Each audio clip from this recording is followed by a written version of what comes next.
Uh, Hi everyone. Good evening. My name is Sharang Thaimade. I represent Seed Global Education, and I would like to welcome each and every one of you to this wonderful masterclass that is presented by the Elliott School of International Affairs at the George Washington University, based in Washington, D.C. This campus is located in one of the most uh, important parts of the world, and I know that some of we do see smiles on our panelist faces as we talk about where the GW school is located. We want to know, in this session, we'll be talking about measurement for action in international development, and we'll talk about sustainable development by moving beyond just the GDP. We want to know where each of you have come from. There are around 87 of you in this room. Use the chat function and do tell us which city you are joining in from so that our panelists, Professor James Foster and Danielle, know a little bit about which cities you're joining in from. So I would just request you to. Oh, sorry, I had not allowed you to chat, but now I think that function is open. Please look at the chat and tell us which city you're joining us from. Khushi is here from Delhi. Muskan is here from Surat. Harshit is here from Amsterdam. Welcome, Harshit. Delhi, Aligarh, Mumbai. A lot of folks here from Delhi. We've got a couple of people from Abuja in Nigeria. Now it's going very quickly. We've got folks here from Mumbai, Delhi, Jhansi as well. We've got Kishan here from Johannesburg in South Africa. Welcome to you.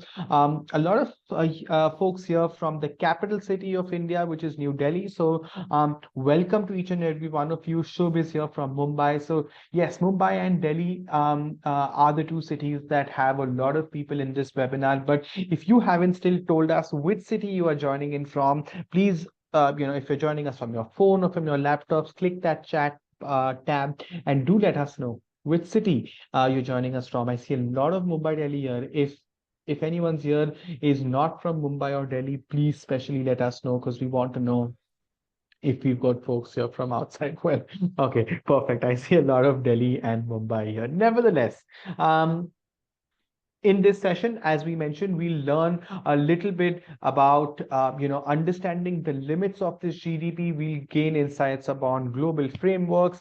We will hear from a professor of international affairs and a professor of economics. So that's going to be super exciting. And towards the end of this session, we'll also learn a little bit about the GW School of International Affairs. And if you are looking to pursue your MS programs or your master's programs and thinking of international relations, international development, economics, or any of these exciting topics, then any topics in arts and humanities, in political science, this is the best 1 hour that you will gain so much information, and you'll also be listening from a professor who usually teaches at this university as well. So this can act as a sample class for you so that you learn about what life at GW would be like.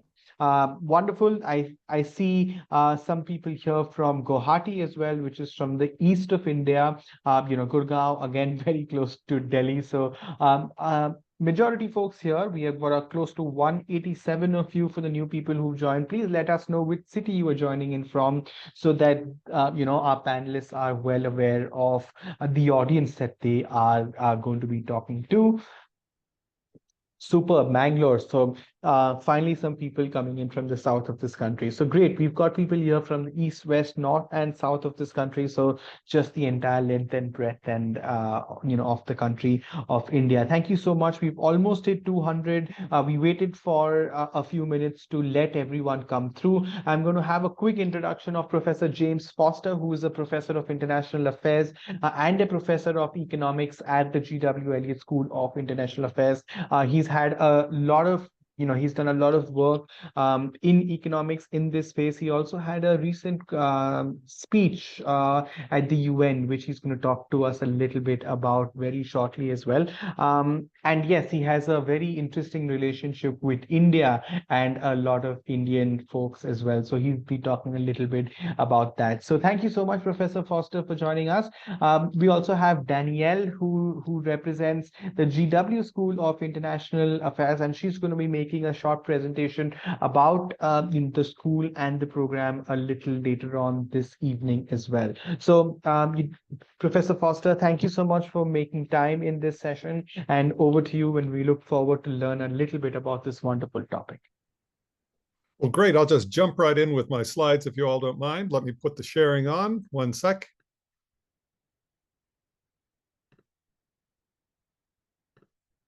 Huzzah, how is that? It's perfect. Excellent, excellent. And let me minimize some things here and we'll go from there. Well, actually, this is too late. I should go back to an earlier part of the talk. Let me go back to the beginning here. Great to see everyone. I'm James Foster. I'm from Washington, D.C., Virginia, and my family is also in Chennai. So we're a multicultural family since my wife is from India and actually joined me here only, say, 40, 30 some odd years ago, where we've been together since then. I wind up in India quite frequently. I'll be, in fact, in Delhi giving a talk on the 25th of actually about the 20th of December. So I look forward to being in Delhi. Anyway, James Foster. I'm here at the Elliott School of International Affairs. Let's go to the first discussion. Who am I? I'm someone from Florida who went through Ithaca, New York for graduate training, then taught in Purdue, in Nashville, and in GW in DC, which is where, of course, you know where I'm at right now. All right, so let me minimize this. I was a mathematician and then became an economist and now an international development specialist. My goal in what I do most of the time is to design metrics that actually change things. My original focus was monetary measures of inequality and poverty. My most recent focus is multidimensional measures, measures that combine many different aspects into one indicator. Some of my indicative work is given below. The first one I want to focus on. It is a paper that I did actually a long time ago in undergraduate school. I sent it off to a fellow who I didn't really know that well, named Amartya Sen at the London School of Economics. And lo and behold, he wrote me back and said, you need to publish this, and here's where you should. And ever since that time, Professor Sen, now the Nobel Prize winner, has been my mentor. We, in fact, worked together on a book project, and he has been a guide ever since. All right, so last month, I attended the 79th UN General Assembly and spoke at a so-called side event, which was entitled Sustainable and Targeted Poverty Solutions Using the Multidimensional Poverty Index. There's a picture, just for your, if you've ever wanted to know what it's like at the General Assembly, there's a picture, a number of people on the top dais, each one with an affiliation, Brazil, Mauritania, you name it. And there's me sitting in my chair getting ready to talk. That's not my back, that's a person who was a moderator. But as you can tell, my affiliation is GW. I was the final talk of the session, and I noted the great excitement in the room as ministers describe using MPIs, or multidimensional poverty indices, to impact their countries. I invoked the UN's Pact for the Future, which called for work to urgently develop measures of progress and sustainable development that complement or go beyond gross domestic product, or GDP. These are measures that would span economic, social, and environmental dimensions.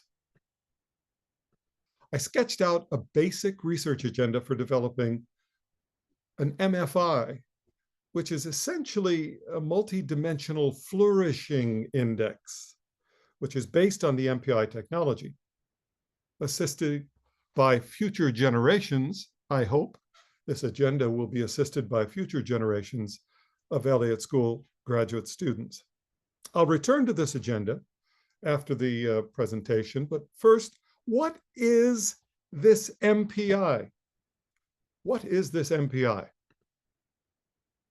Let's frame it using the UN's own Sustainable Development Goals. SDG 1 has two parts. One, SDG 1.1, which says by 2030, eradicate extreme poverty for all people everywhere, currently measured as people living on no less than $2.15 a day. This is a monetary poverty measure, and it's one part of the goal. The second part is SDG 1.2, which says by 2030 to reduce at least by half the proportion of women, men, and children of all ages living in poverty in all its dimensions according to national definitions. It uses a multidimensional poverty index, or an MPI. Now, what is an MPI? Great question. An MPI it complements monetary measures, going beyond the income gap to looking at gaps in education, health, etc. There are two main types of MPIs used in policy. One is the Global MPI, which is an internationally comparable measure of multidimensional poverty covering more than 100 countries, using dimensions and indicators commonly available for many countries. And it's computed jointly by OFI, my group at Oxford, the Oxford Poverty and Human Development Initiative, and the UNDP, United Nations Development Program, and published annually. In fact, it was just released for 2024 on the 17th. And there are national MPIs, which are permanent official statistics that reflect national priorities. They use the dimensions and indicators that are tailored for a country context. They're used by national policymakers to allocate budgets, target interventions, track progress, coordinate policies, and for monitoring and evaluation. It's computed by the National Statistics Office or government. So the outline of the talk is, what is this MPI methodology? How do you combine all these dimensions to measure poverty?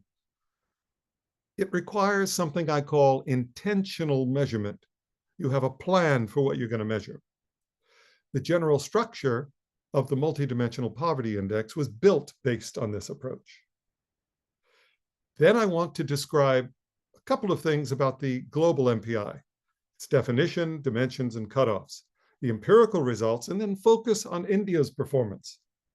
Then, briefly, I'll talk about India's national MPI, how it differs from the global MPI of the UN, and briefly discuss some national MPI empirical results. And then I'll return to the question that motivated our discussion. Here are the technical sources, a paper in Journal of Public Economics with Sabina Alkire of Oxford, a subsequent book at Oxford University Press, written with a number of students of mine and colleagues of hers.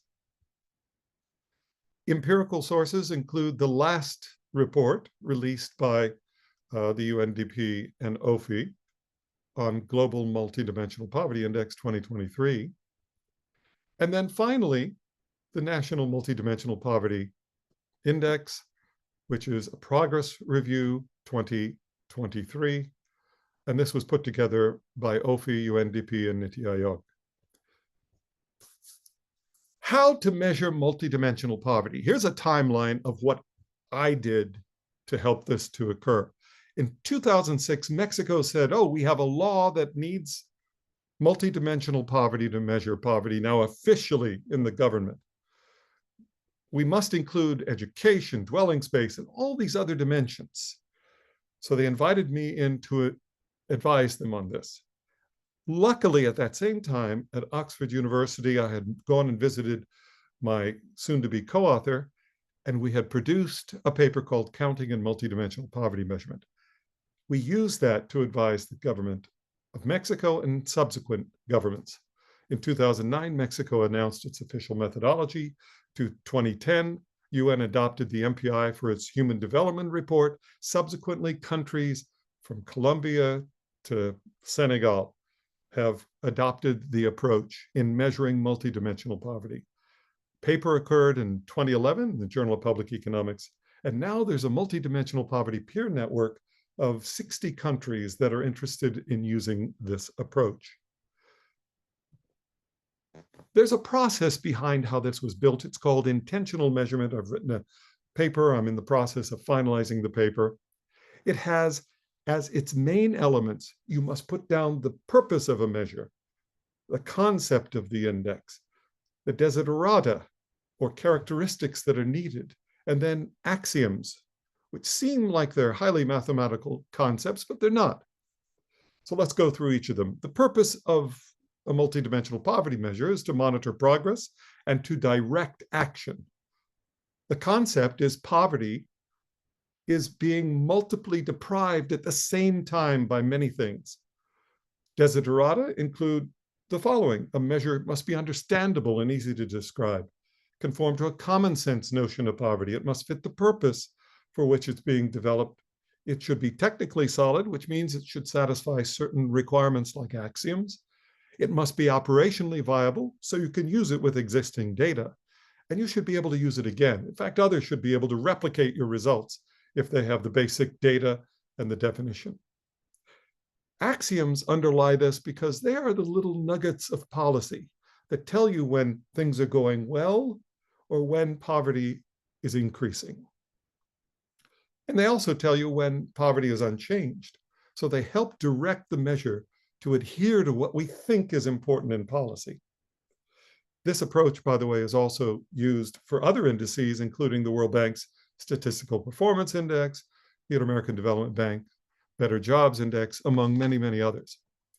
All right, so what did it create? It created the Multidimensional Poverty Index globally. This is a global measure across more than 100 countries, comparable using a data set that is comparable. Of course, when you have a comparable data set, there's not that much data to draw from, so we chose these 10 indicators with which to populate the measure. There are 3 dimensions: health, education, and living standards, just like the Human Development Index. But now we're focused on poverty, not well-being. Within them are indicators for nutrition, child mortality, years of schooling, school attendance, and so on, as you can read from the slide. The idea is you identify what it means to be deprived in a particular dimension or indicator. For years of schooling, is it the case that no one in the household who's adult has enough years of schooling? If not, if they don't have primary school or up to 8 years, let's say, then the house is deprived, the household is deprived. Similarly, in each one of these indicators. Okay, these came out of the MDGs, the Millennium Development Goals, and the SDGs, and they correspond to them. Now, for each person, a deprivation profile is created. Now, we've colored in the deprivations that this particular person has, and you can see with the ones that are white that aren't deprived and those that are colored, that you could aggregate them up to see how much overall deprivation there is occurring for this person at the same time. This allows vulnerable groups of people to become visible. Then we identify who is poor by saying that if they have 33% or more deprivations, then they are considered to be poor. You can vary this, of course, like with any poverty line. This is useful for targeting who is considered poor and allocating budgets. Finally, we compute the so-called MPI, and this is based on the Alkire-Foster methodology, which takes the incidence of poverty, the percentage of population who are considered to be poor, as we saw down here, and multiplies it by their average deprivation score. Okay, so that you get the intensity of poverty as well as the incidence of poverty, multiply them together to get the MPI. Plus, in addition to this headline figure, you have disaggregation by regions in the country, by states, even down to the district level within a country. Likewise, once you're in a region, you can see the various types of deprivations that are common in that region, expressed, if you will, as percentage contributions on the left side and expressed as absolute contributions in the graph on the right side. So this allows us to have, evaluate what's going on, see what needs to be done, how you can allocate money in budgeting, communicating what's out there, leaving no one behind, and having great transparency. In addition, coordination between ministries as they can see graphically what needs to be done to help poverty in which dimension, in what region. Take a look at the example here. Here is a person who is deprived in the dimensions that you've seen here. Therefore, when you add up how much DIPA is deprived, it's 44%, which is greater than the 33% that's required. This is the structure of the Global Multidimensional Poverty Index, and it's common across all countries. Now, the fact is that a country might find it better to change it or to create its own brand new MPI for its own needs in its own country. That's indeed what many countries are doing. But let's continue talking about the Global Multidimensional Poverty Index. You can see that the MPI stacks up the weighted deprivations of all poor people here in world regions. You can see the MPI levels within each of the main regions that would go along with the World Bank in particular. If any deprivation of any poor person goes down, the MPI reflects that by going down. It always does it. So it's sensitive in ways that, if you count people who are poor, is not sensitive. That's called the head count ratio. The data used comes from the DHS, a well-known data set across many countries, the multiple indicator cluster surveys. Likewise, India's Global MPI uses the DHS 2019-21, which was called NFHS 5 in India. Okay, so this is the data that brings about the multidimensional poverty, Global Multidimensional Poverty Index. I'll report on 2023 results. Across 110 countries, 1.1 billion out of 6.1 billion people are poor. Just over 18% are estimated to live in acute multidimensional poverty. Half of the 1.1 billion poor people are, in fact, children under 18 years of age. Multidimensional poverty is widespread. 730 million poor people live in middle-income countries, including India, and 387 million live in low-income countries. Where are they located? South Asia, Sub-Saharan Africa. We can see from our previous report that in the years before, from 2005 to 2019 in India, so I'm focusing on India per se, we saw 415 million people left poverty in India. Now, let's be clear about this.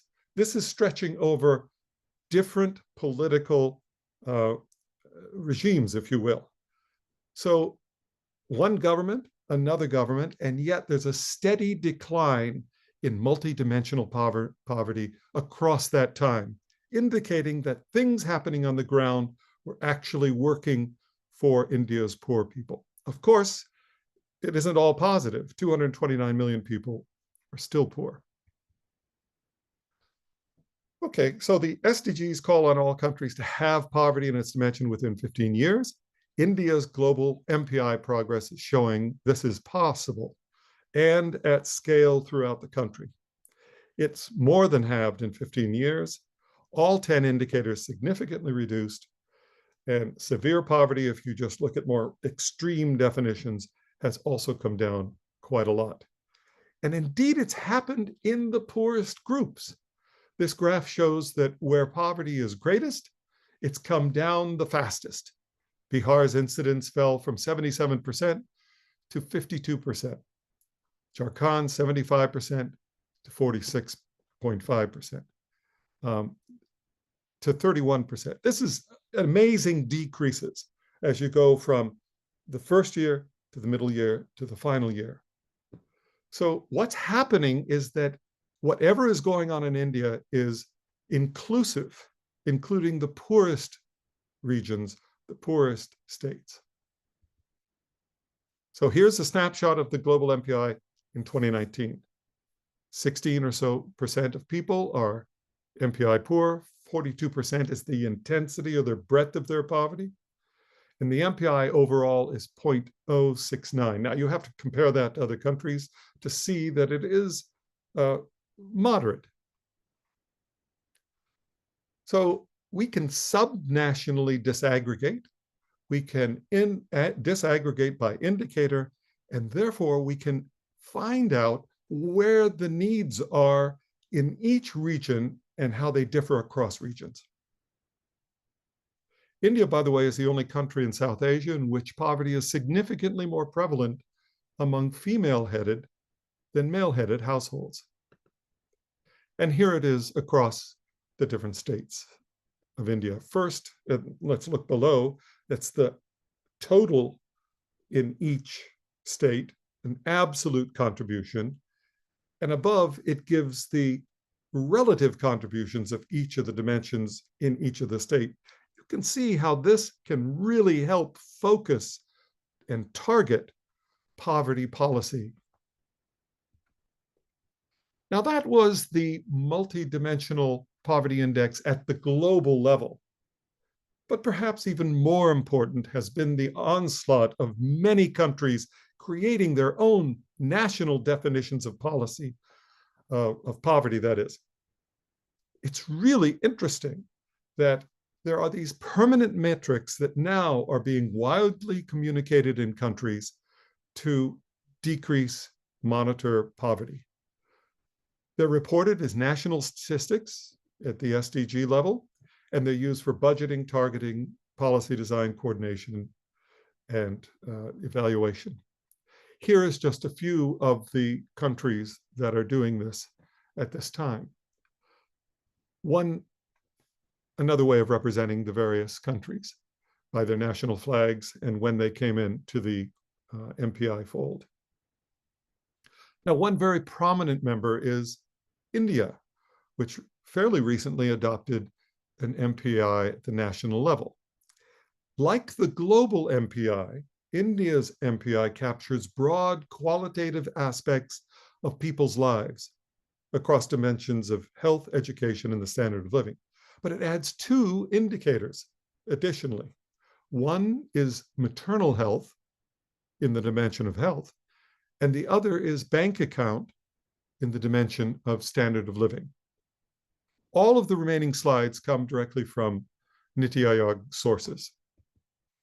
Now, this is rather small, but I wanted to show you the difference that is going on in the India MPI as opposed to the global MPI. And it's these two indicators: maternal health. A household is considered deprived if any woman in the household who has given birth in the last 5 years has not received at least 4 antenatal care visits for the most recent birth, or has not received assistance from trained, skilled medical personnel during the most recent childbirth. This gets right to the heart of maternal health. And so India has placed that within the larger context of the MPI. And in addition, you have, does the household have a bank account? So these two priority interests of India are different than, let's say, the global index. Other countries have done other things. Some countries, like Costa Rica, are interested in not a connection to electricity. Everyone in the country is connected to electricity, but rather connection to broadband and the connection to the internet. This is a priority for that country. Likewise, childcare is a priority. So it's all included in their MPI according to what the local policymakers deem important. Here are the indicators and their weights in the Indian MPI. Again, it's not that far from the global MPI, including the 2 additional indicators. So actually, the results will be roughly comparable, except for those 2 indicators, changing things some amount.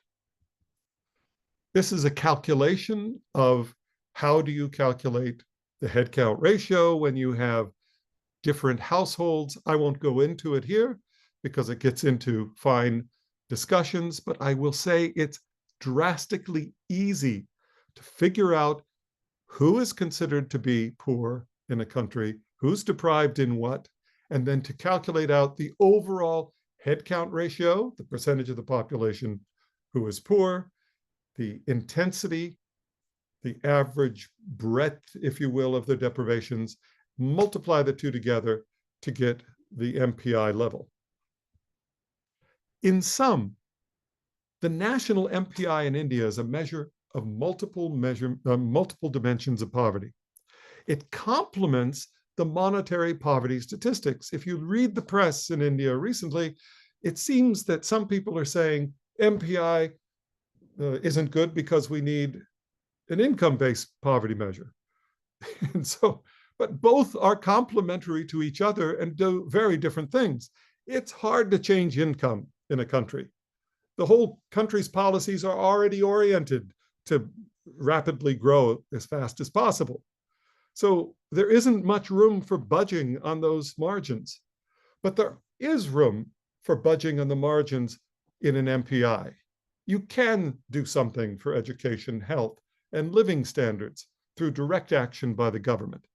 So it's that aspect which makes it a complementary measure and a way of achieving outcomes that are better for the population. It enables close monitoring of individual indicators and dimensions, which overlap with several SDGs. So when it comes time to report to the SDGs what's happened, you'll have it all available.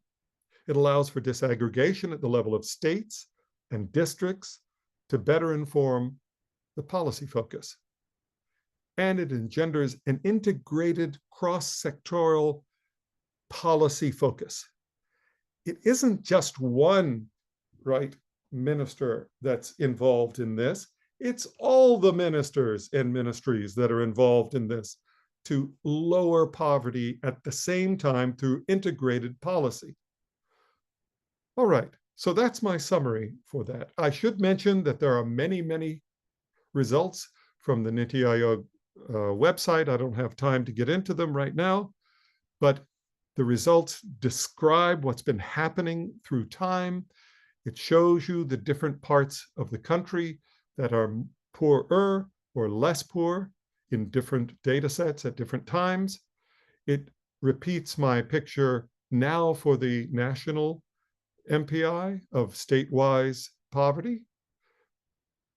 It also talks about how much the headcount ratio is coming down. There's the effect of Bihar having a large decrease in the headcount ratio and the richer states having less. The district results, my goodness, what granularity that is, that allows you to see within districts in India. And then policies can be linked to dimensions. Here are some of the policies that have been formally linked to the dimensions to achieve a bringing down of poverty, and more here. Summary, the MPI methodology. How do you combine these dimensions to measure poverty? We've given an example of how it can be done through our MPI approach. I've showed you the global MPI and India's national MPI. We think that this tool is useful for action in international development. What do you think? Next steps? I want to go back to the Beyond GDP discussion that I began with. The agenda there is to develop a multidimensional flourishing index, or MFI, with higher cutoffs indicating flourishing, not just avoiding deprivation. And the MFI would be 1 minus a kind of comparable MPI. So you're measuring in the positive direction. The key example of this is Bhutan's Gross National Happiness Index, which is built on the Alkire-Foster approach. The question is, can this be generalized across countries and within countries? In other words, can this possibility become a reality? Thank you very much. I appreciate it. And now for questions. Thank you so much, Professor Foster. I think that was really insightful. So much to learn. So exciting also to learn about, looking beyond GDP when you're looking at progress of a country, or or just in terms of sustainable development. Before we move on to questions, at this juncture, I'm going to invite candidates. We have about 350 plus of you that are here, so thank you so much for all your interest. If you've got questions about this interesting topic, there are already 6 questions in the Q&A tab, and the chat is not functional. You can use the Q&A tab to ask any questions for Professor Foster. In the meantime, I'd like to introduce Danielle Goldstein, who represents the GW Elliott School of International Affairs, and she's also the Associate Director of Graduate Admissions. She, over the next 10 minutes, will take us through a little bit about what GW Elliott School of International Affairs, pardon me, has to offer for prospective students if you'd like to be a student in Professor James Foster's class in the near future. So over to you, Danielle. Wonderful. Thank you so much. Let me go ahead and share my presentation.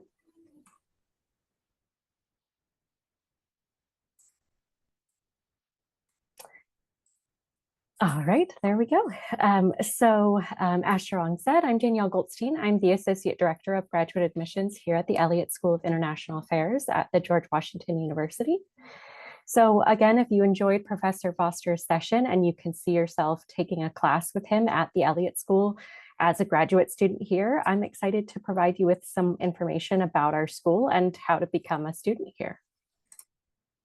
So I'll start just by talking about the options that you have in terms of the programs we offer. At the Elliott School, we offer 8 different master's programs, as well as 2 specialized master's degrees and some joint degree options as well.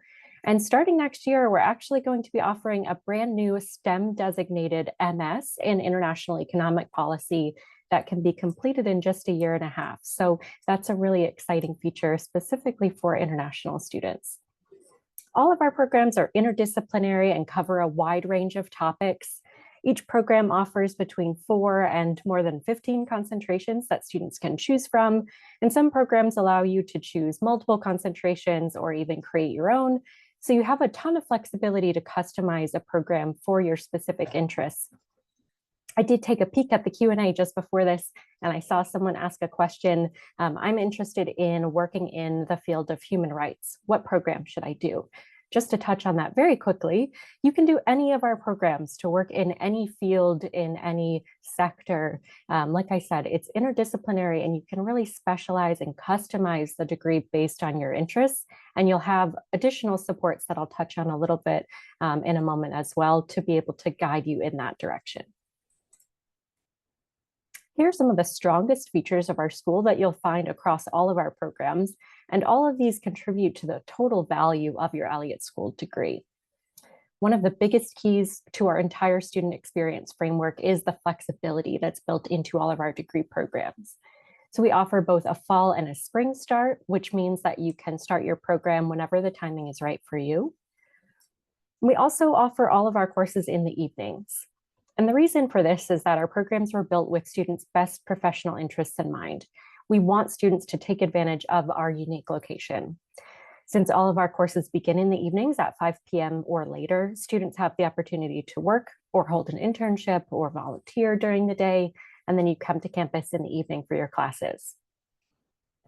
Next, you have the capstone experience, and that's likely to be one of the most memorable and impactful parts of your studies because of how it brings together everything you've learned and applies it in a hands-on, real-world scenario. This capstone course is completed over 2 consecutive semesters. You'll sign up for a class based on a thematic topic that's pretty broad. So this might be something like foreign policy or international security. Then you'll form a small group of around 3 to 4 students and formulate a research proposal. And then you'll select and work with an outside client to determine what your deliverables will be. The skills that you develop during this process and by completing your final research paper prepare you for employment immediately after graduation. And then finally, another favorite element from our students that all of our programs share is our skills courses. These courses are built around feedback that our Graduate Student Services Office receives from surveys sent to different employers. And so these skills courses allow students to stay up to date on the skills that employers are looking for in candidates for careers and internships at their organizations. The Elliott School is in a unique location that we've talked about a little bit. And I don't just mean that we're in Washington, D.C. itself, but specifically the Elliott School is located across the street from the State Department. We are 2.5 blocks away from the White House. If you keep strolling past the White House, you'll find the USAID headquarters. Students with internships at the World Bank or the IMF can make it to class in probably under 5 minutes, right around the corner. So a lot of schools point out their DC location, but the Elliott School in particular is truly positioned perfectly among the landmark centers for international affairs. And this has a major impact on the types of speakers and events and access that the Elliott School and our faculty can connect you with as a student. As you have probably already discovered, if you are on a journey toward getting your graduate degree, a graduate education of the caliber that you'll get at the Elliott School is a significant investment. So I'm sure that you have questions about fellowship opportunities and other ways to reduce your tuition expenses. So we have a few deadlines here. These deadlines are the deadlines by which you'll need to submit your application in order to be considered for Elliott School fellowships. If you're applying for our fall term, which starts in late August, you'll want to submit your application by January 7th. We do also have an early decision notification deadline of November 1st if you want to find out your decision early. And then if you're applying for our spring semester, which starts in mid-January, you'll want to submit your application by October 1st. And all you need to do is submit your application and all of your application materials by those deadlines. Otherwise, you don't have to submit any additional materials for Elliott School fellowships. And do keep in mind that we offer partial tuition scholarships at the Elliott School. So these typically cover anywhere between $2,000 and $10,000 per semester. Now, because our Elliott School fellowships only cover part of tuition, we strongly encourage you to look for additional fellowship opportunities. Unlike the Elliott School fellowships, these external opportunities will usually require separate applications, and they have all sorts of different deadlines. So as you're exploring those options, make sure you take note of those. We do our best to provide a wide variety of graduate school funding resources on our website. So be sure that you review all of those resources available to you so that you have a broad understanding of the various ways that you can help reduce the cost of your education. Quickly, before I wrap up, I want to go over our application prerequisites and required materials briefly. The first thing that I'll note is that some of our programs have 1 or 2 prerequisites, and some of them don't have any prerequisites at all, but that is something you'll want to pay attention to. So those prerequisites that we have for some of our programs are foreign language and economics prerequisites. And you can find a lot more information about what fulfills these prerequisites and which programs have them on our website. You will need to fill out our online application. The application fee will be waived for attending this information session. At the end of your application, you'll have the option to request a fee waiver. You can just mention that you attended this masterclass today, October 22nd, and we'll go ahead and waive your fee for you. In your online application, you will need to submit a resume or a CV and a statement of purpose. On our website, you can find the 2 prompts that you'll choose from for your statement of purpose. We require 2 letters of recommendation, and there we are asking for 1 academic reference and 1 professional reference. We require transcripts from all institutions that you've attended, as well as translations of those transcripts if they're not in English. Your bachelor's degree must be the equivalent to a US 4-year bachelor's degree. We typically do evaluate transcripts in-house, but if we're unable to determine that your degree is equivalent to a US 4-year bachelor's degree, you might be required to provide us with a course-by-course evaluation from a company like WES. And then in terms of standardized test scores, most of our programs are test blind, which means that we do not accept GRE scores, but international students will be required to submit English language test scores, and we accept TOEFL, IELTS, PTE, and Duolingo. And here you can see our minimum score requirements for the English language tests. You can again find this information on our website, but just wanted to give you this little snapshot of that here.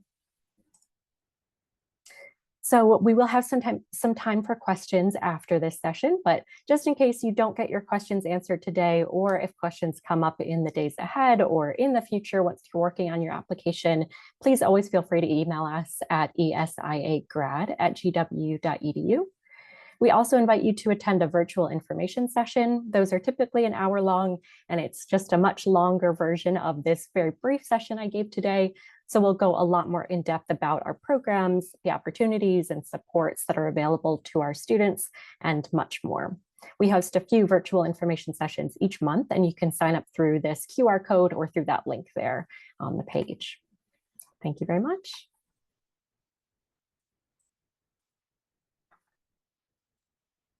Thank you so much, Danielle, for this wonderful presentation. We've learned a lot about the GW Elliott School of International Affairs.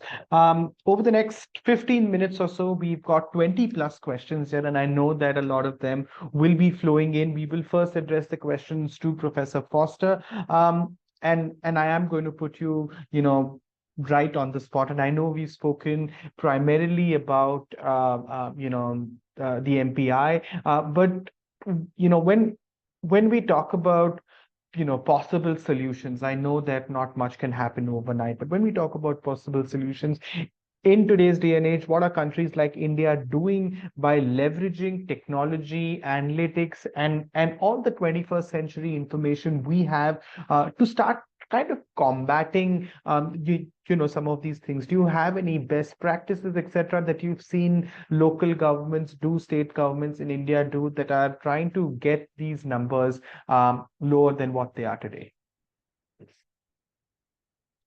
Audio. So you're talking about how do we solve, once we know what we want to do, how do we do it? Yep. One of the biggest problems with most countries is not knowing what in the world they want to do.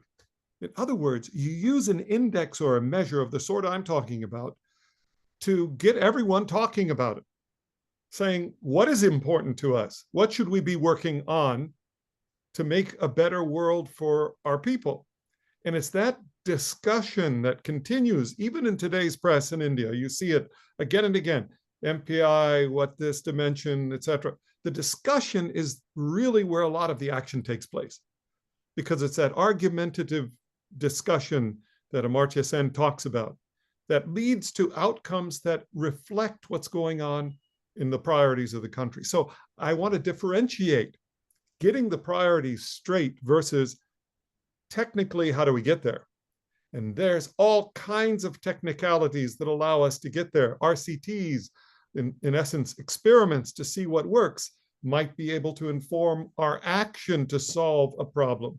Likewise, we might be able to get just-in-time information on certain dimensions that allow us to act directly. Or in fact, companies themselves could set up data analytics within the country on people who are employed within the company on people who are employed at the company in order to help directly. And we're seeing more of that private sector involvement as time goes on. So that's all a possibility. I just want to straighten out that the main problem typically is the political will to achieve an outcome, right? And until you have that bringing together and coordination, people flail in a million directions and don't get anywhere. So the measurement is leadership to get the job done. Okay. Does that answer your question? It does. It does. It does very well, in fact. There was an interesting question, and which I'd like to again quickly point out, which are about the Sustainable Development Goals. And I know about the 17 odd Sustainable Development Goals that the UN does talk about. Very interesting question. Just to pick your brains around this, how realistic are they, and are they more optimistic for some countries? Is it okay to have these goals for all countries, regardless of where they are in their maturity or in their GDP? Well, it was meant to be universal, so all countries would be participating, but unfortunately so many of them really do cover only developing countries, and this is a problem. You would like to have something that could be everyone participating to get the job done everywhere. Are they realistic? Let me add a tone of very unrealistic expectations of people. If you have hundreds of targets on 17 goals, people cannot understand what the heck is going on. Consequently, it's a prime example of a measurement approach that's rather disperse and vague. SDGs are wonderful for what they are. They're a list of different aspirations of different countries coming together and agreeing upon. But they're not very good at harnessing the power of political will to get the job done. That's the job, unfortunately, of countries, and countries are facing this, huge number of indicators. What should our priorities be? So, in fact, the country should do what it wants to do. The country should focus on its own priorities first. And that's how it has to proceed. Localize it, and then we'll see where we're at in another 10 years. Okay, so I think, yes, there are challenges with SDGs and other global goals like it. Guess what? If you can combine them into an indicator like the MPI, it will actually push the process forward at a more rapid pace. So that's what I would suggest. Maybe through this MFI that I was trying to get at. Who knows? Right. Interesting. That was an interesting point of view as well. Professor Foster, there's a question not just basis this topic, but your overall experience as a professor at GW. About how the programs that you teach in terms of be it economics or be it international affairs, how does the curriculum integrate with some of the practical experiences that you teach in a classroom? What are some of the opportunities that you have seen students get at GW, maybe part of your coursework? Yeah, so, I'm constantly bringing people from the local area into my classrooms. The chief economist of the World Bank is slated to be in November to give a talk. I have a permanent co-teacher, if you will, in my graduate class from the World Bank. His name is Misha Lokshin. He's one of the most famous people writing on World Bank monetary poverty. And he guides the students in writing papers with me. We both guide the students so that we can help the students formulate a question of research, then find the data to conduct the research. And then we help them revise the final paper so they can get papers published. And I've had several people publishing out of that class, and by the way, when you publish, people start taking notice. Oh, you're an expert in something. So I think that is one of the best ways that we can proceed when it comes to getting out of GW. You have established yourself, but even students who don't publish are able to get the inside track on a lot of positions in the area because they're there 24/7 all during the 12 months of the year. Now, I love Harvard. I love Vanderbilt. I mean, these are great places. I've taught at them. They're nice places, okay? But they're not in DC 20, the full time that our students are. So our students are getting internships, and through the internships, they get an offer. That's how it happens. They're in, their professor is advising the World Bank, and, oh, we need to have someone who's good at doing this. All right, like last night, I'm talking to a student in my graduate class. I know this guy who works on wealth inequality. I'm thinking that he's going to be working with the World Bank. Your paper on wealth inequality, I'll hook you up with him. So we called up Tony Shorrocks, one of the world's experts on inequality in wealth, and said, here's someone who'd like to work on wealth. What do you think? He said, we'll set up a Zoom call and get going. And that's someone who's not even in Washington, but will be involved in a World Bank program in Washington. So it's wonderful how we can connect up, since we're all personally interested in policy and working and engaged in the policy world. We're able to connect up to the various companies, the various international organizations, and of course, US government types of locations as well, for those students who would like to go into them. Wonderful. Just a follow-up question on that, Professor Foster. Yep. I know you spoke about, so many opportunities that not just GW, but the entire, Washington, D.C. area opens up for these candidates. A little bit around international candidates, because if you are, correct me if I'm wrong, if you want to make it into policy, if you want to make it into international affairs, in DC, coming in from India, how easy or difficult would it be for international students to make a mark compared to some of your domestic ones? So there are different domains where they work. Clearly, the domestic students go into the domestic government with much, much greater frequency. The federal government, the Fed, other types of locations, because sometimes the government says American citizens only, and that's it. Now, that's fine. Any government may choose to do that. But what's amazing about DC, since it's a center of international development worldwide, is that you have a number of private corporations throughout that are giving information to the federal government, who hire everyone who's capable. And so you look for them. You have people who come in and they want to work at the international organizations of the IMF and the World Bank. Amazing. Okay, I had a student who came into my class, the same class I was teaching last night, but several years ago, and started working on gender-related issues. Before long, she's employed, by the way, Indian national, employed at the World Bank. So this can happen. It's hard. You got to work really hard, but you can do it. And it's helped by knowing people who know people. Everyone knows your network matters. And if you're in the GW network, people pay attention to you because there's so many people from GW in these organizations.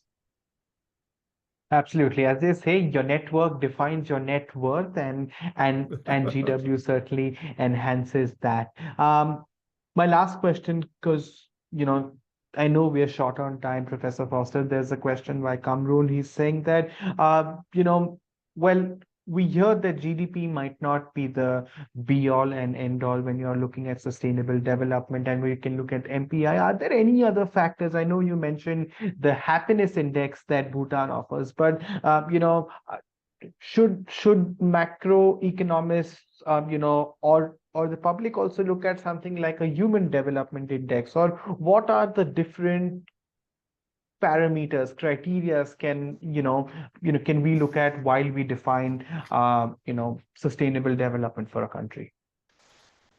So the Human Development Index is an index at the country level. So you take averages within the country, and that's how you construct it. It's not at the individual level, and you can't incorporate any inequality, which is really important. Yeah. I tried my best with the Human Development Report to include inequality in the so-called Inequality Adjusted Human Development Index.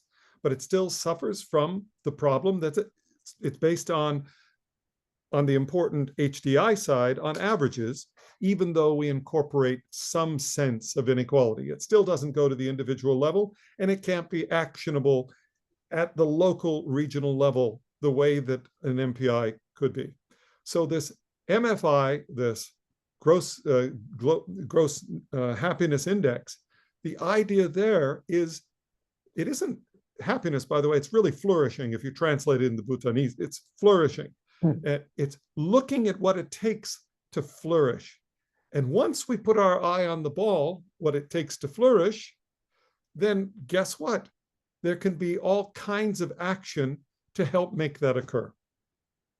So if we can obtain the right indicators, the right cutoffs for at the individual level, then we could have the same kind of advantages that MPI has, but now focus more broadly on the well-being of the population as a whole. So that's what the hope is here. I hope that some of you can participate in this agenda. But as for right now, I'm going to hop off to my webinar now at Oxford, because Oxford is calling. They're having a talk on the Multidimensional Poverty Index. So I better run. Great seeing you. Wonderful. Thank you so much, Professor Foster. Hang in there. We've got questions about GW for the rest of you. But, thank you so much on behalf of all the 270 of us here on this call. And we hope to chat with you sometime soon. Thank you very much. Bye-bye now. Danielle, thank you so much for being patient. And, we do have, quite a few questions still there.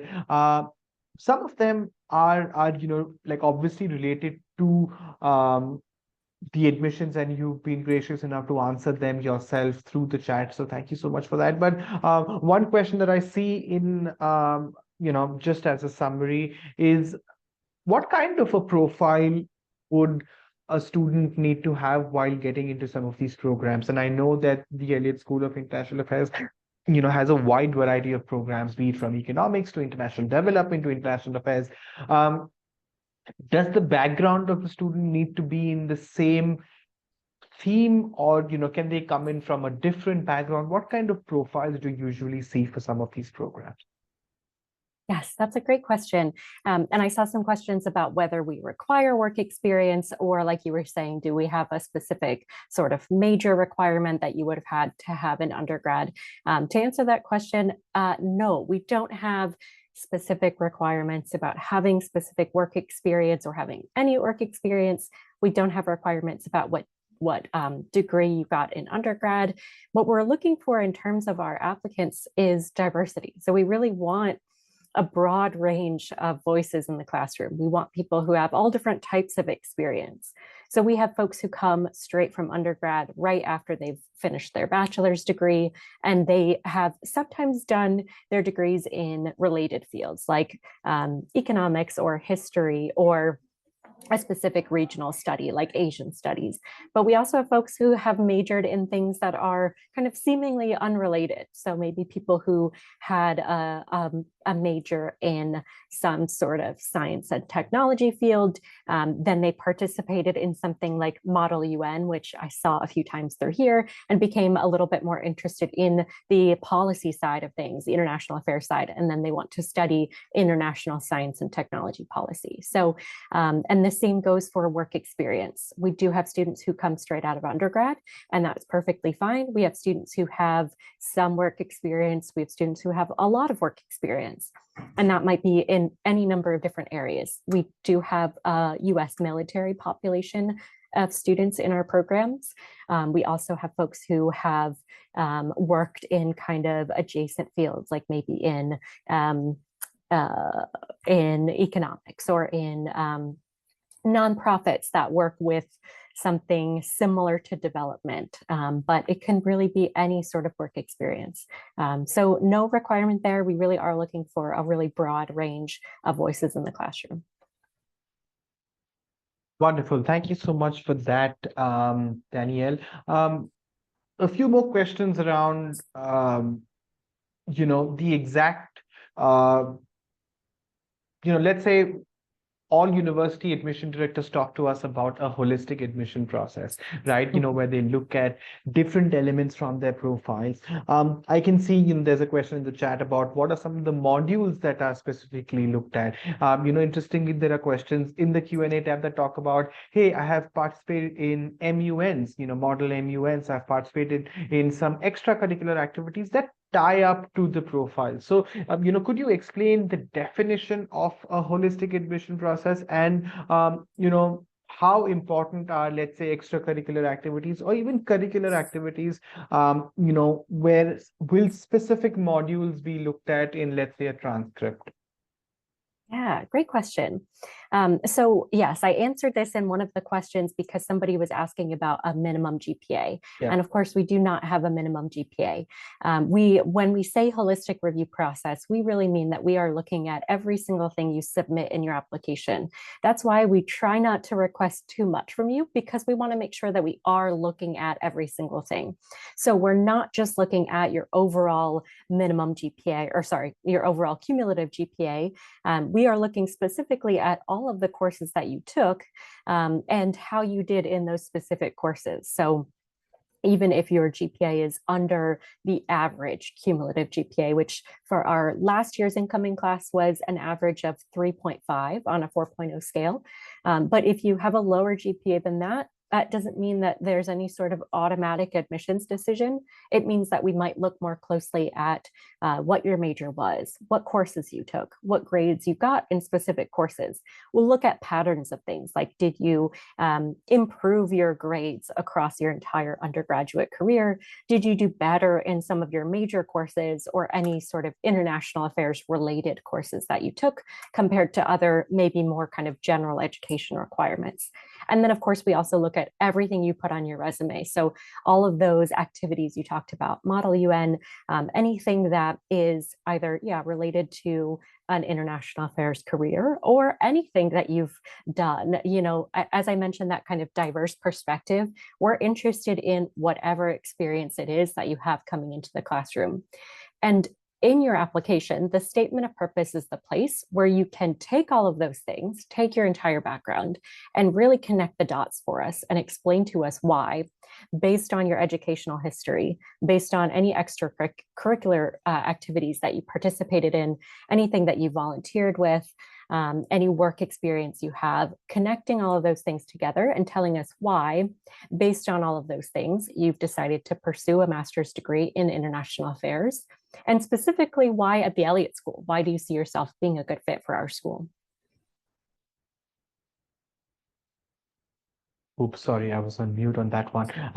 Perfect. Thank you so much for that. There have been 3 to 4 questions, that are there in the Q&A tab, with also with a similar theme. And I did ask Professor Foster about this, is a little around career opportunities and about leaderships. I know that he spoke from his experience with the so many prospective students that you speak to, Danielle. I think a lot of them have questions around career opportunities for international students.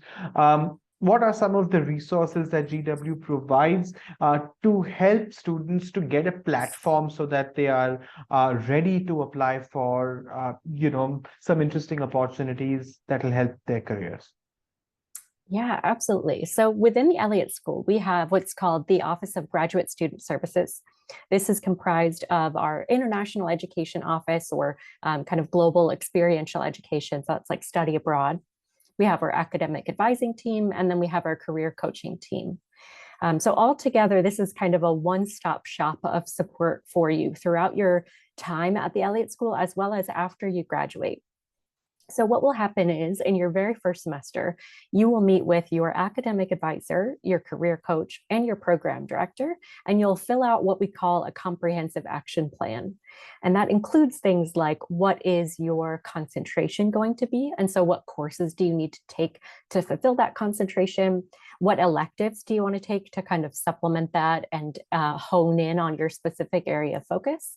And then you'll also fill out information about what career activities you're going to take part in throughout your time in the program, to make sure that once you graduate, you are as prepared as you can possibly be to step out the door of the Elliott School and immediately pursue a career. So we have our career coaches that will support you from that very first semester through your entire program. We have something called Handshake that you might be familiar with, where there are lots of opportunities for students to pursue internships and jobs while they're a student at the Elliott School.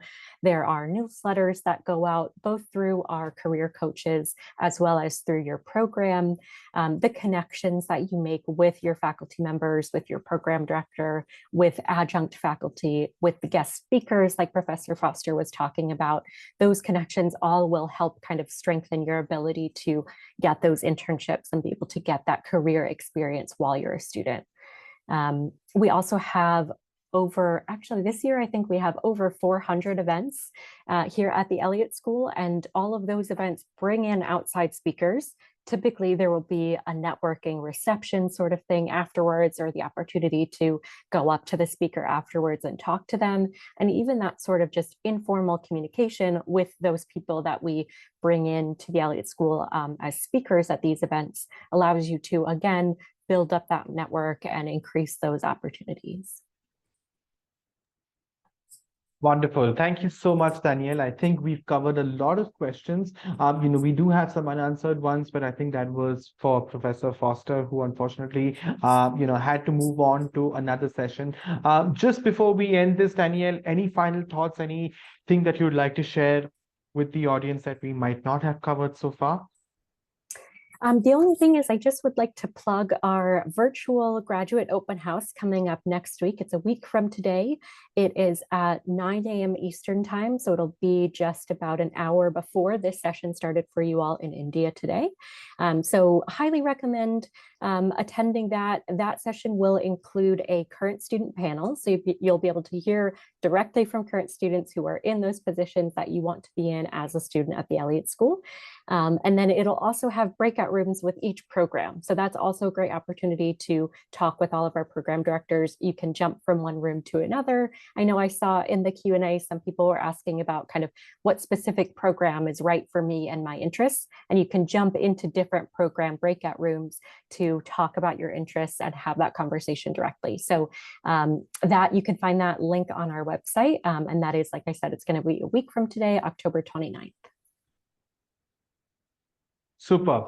Wonderful. Thank you so much, Danielle. And just one thing from our end, if you are looking to apply to GW Elliott School of International Affairs and you have attended these sessions, or some of your friends who might have dropped off, please let them know that you will be eligible for an application fee waiver. And I have mentioned the process, and we will send a message to your registered WhatsApp number and an email to your registered email address with this particular process as well. So if you attend this session, you will save on a few bucks if you decide to apply to GW's Elliott School of International Affairs. I'd like to take this opportunity to thank you, Danielle, for spending the best part of the last 75 minutes with us, and to the 215 of you still in this room wanting some more information about this program. We thank you so much, and we will send you some more information that will help you take a decision of if you should be pursuing your master's at GW or not. Thank you once again. Thank Have a you. nice rest of the evening, and we shall be in touch very soon. Great. Thank you all so much. It was great interacting with you all today. Wonderful. Bye now. Bye.